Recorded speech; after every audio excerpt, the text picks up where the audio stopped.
Alo, chào mừng các bạn đến với Đậu Ngốc Jenny, nơi mình chia sẻ những trải nghiệm của gia đình mình ở Mỹ, cũng như những điều mình cảm nhận và học được trong quá trình làm người lớn.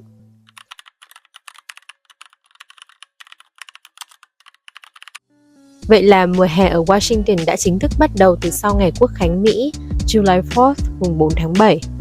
Thời tiết đủ nóng để rũ bỏ những chiếc áo khoác nhẹ, và mến lúa thì vô cùng hạnh phúc khi được diện những bộ quần áo ngắn hay tung tăng trong những chiếc váy xòe. Đây là mùa mà ngày dài nhất trong năm, mặt trời mọc từ 5:30 sáng và ánh sáng cuối cùng của ngày chỉ biến mất sau 9 giờ tối. Vậy mà dạo gần đây, Yến thấy tuần thật là ngắn. Cảm giác như hôm qua mới là thứ Hai mà ngày mai đã là thứ Bảy. Nhưng Yến thấy thích cái cảm giác bận rộn này khi mỗi ngày đầy ắp những việc mình muốn làm, và gần như khởi đầu mỗi ngày mới đều là cảm giác tích cực. Trạng thái tinh thần này xuất phát phần nhiều từ những nguồn cảm hứng và động lực sống mình đọc và nghe hàng ngày, cũng như những thay đổi nho nhỏ trong thói quen sinh hoạt mà mình cố gắng áp dụng ngay khi học được. Không phải đến bây giờ, mà trước khi kết hôn và có con, Yến đã rất thích tìm hiểu về những cách thức để có được một cuộc sống khỏe mạnh và cân bằng. Mình có thể dành hàng giờ để đọc sách và xem những video chia sẻ về các nghiên cứu có tính ứng dụng cao, cũng như ghi chép lượm lặt những kinh nghiệm và mẹo vặt để nâng cấp chất lượng sống của mình. Và hiện tại, công việc làm mẹ lại càng thôi thúc mình tìm hiểu nhiều hơn về ăn lành sống khỏe. Đó không chỉ còn là một mối quan tâm cá nhân, mà trở thành một nhiệm vụ thiết yếu, cần phải làm hàng ngày cho những đứa con và cả gia đình. Mình tâm niệm rằng món quà quý giá nhất mà mình có thể trao cho con trong suốt cuộc đời này là một cơ thể, một bộ não khỏe mạnh.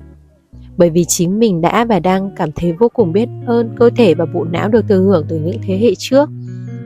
Và một nhiệm vụ nữa, quan trọng không kém, là truyền lại cho con cách thức để gìn giữ và tự nuôi dưỡng cơ thể và tâm trí của con. Chúng ta đang sống giữa một xã hội hiện đại, tưởng chừng như tiên tiến hơn, nhưng trên thực tế đang có rất nhiều bước lùi trong lịch sử sức khỏe, do bị ảnh hưởng quá nhiều từ các chiêu trò quảng cáo của ngành công nghiệp đồ ăn. Văn hóa ẩm thực Mỹ xoay quanh rất nhiều đồ ăn chế biến sẵn và được dán nhãn là có lợi cho sức khỏe, nhưng trong rất nhiều trường hợp sự thật không giống như lời quảng cáo, thậm chí gây hại đến sức khỏe thể chất và tinh thần nếu như sử dụng thường xuyên.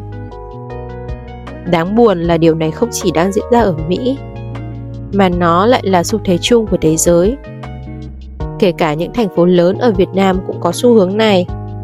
Trong một bài phỏng vấn của Steven Bartlett với giáo sư Harvard Daniel Lieberman, chuyên gia nghiên cứu về lợi ích của việc tập thể dục và vận động đến sức khỏe con người, giáo sư Daniel Lieberman đã nói: "Genes load the gun, environment pulls the trigger." Các bệnh liên quan đến lối sống có thể tiềm ẩn trong gen, nhưng lại có khả năng xảy ra cao hơn do môi trường sống quyết định. Gen nạp đạn vào súng, nhưng môi trường mới là kẻ bóp cò. Nền tảng của sức khỏe chính là bữa ăn, giấc ngủ và thói quen vận động hàng ngày.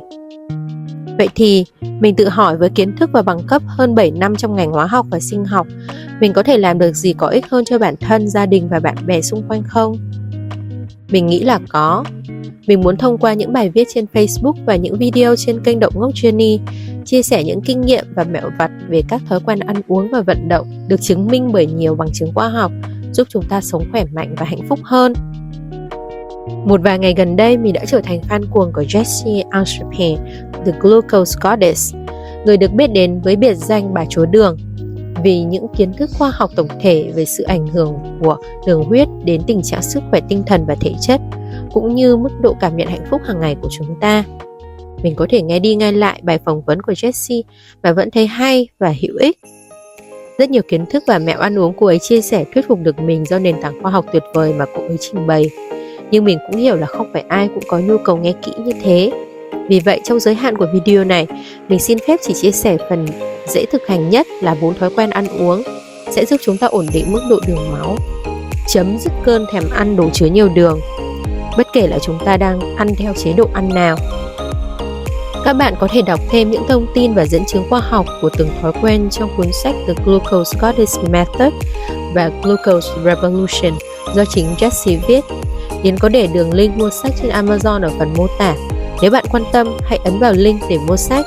Đây cũng là một trong những cách để bạn ủng hộ sự phát triển của Đậu Ngốc Jenny. Bạn sẽ không phải trả thêm tiền mua sách, nhưng Yến sẽ được nhận một phần chiết khấu nho nhỏ từ Amazon trên mỗi đơn mua. Một vài lưu ý về miễn trừ trách nhiệm. Những điều Yến chia sẻ ở đây chỉ dựa vào hiểu biết, kinh nghiệm và niềm tin của cá nhân mình. Yến không phải là bác sĩ, nên nếu bạn có bất kỳ vấn đề về sức khỏe đáng ngại nào, hãy trao đổi với bác sĩ riêng của bạn trước khi áp dụng những điều mà mình chia sẻ sau đây.